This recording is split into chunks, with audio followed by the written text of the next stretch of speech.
in existing academia, there has not really been any major mortality benefit shown when ALS tends to the patient over BLS. They look at mortality. Why do they do that? Mortality is the ultimate outcome, but it's also a very easy outcome to study. It's objective. There's no gray area. Did people live or die? Paramedics provided X intervention. Did they live or did they die? Or we tried A versus B in the ICU. Who died less? Studying mortality as an outcome is indeed very important. I'm not saying that it's not. Our goal is to save lives. We must study mortality. But while studying mortality makes for a good published paper, it leaves a lot out. What studies often leave out is morbidity, which means of and relating to illness. And ALS certainly reduces morbidity. If your grandmother falls and she fractures her hip, is ALS versus BLS attendance going to have any bearing on whether she lives or dies?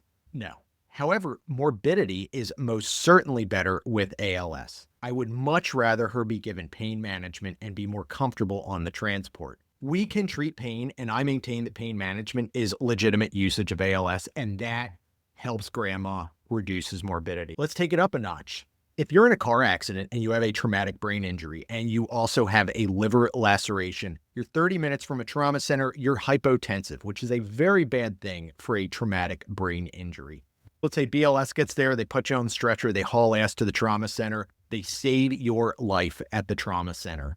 You don't die.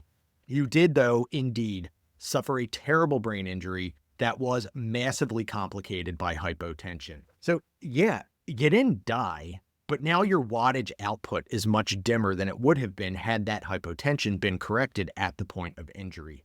There's a good chance that the effect of that head injury could have been mitigated by good pre-hospital resuscitation at the point of injury. Maybe if an ALS crew got there and gave you some blood and got that brain perfused, or hell, not that we love crystalloid in trauma, but in traumatic brain injury, you don't want hypotension. So maybe even some normal saline or LR to raise that cerebral perfusion pressure, your morbidity would have certainly been better, but you didn't die.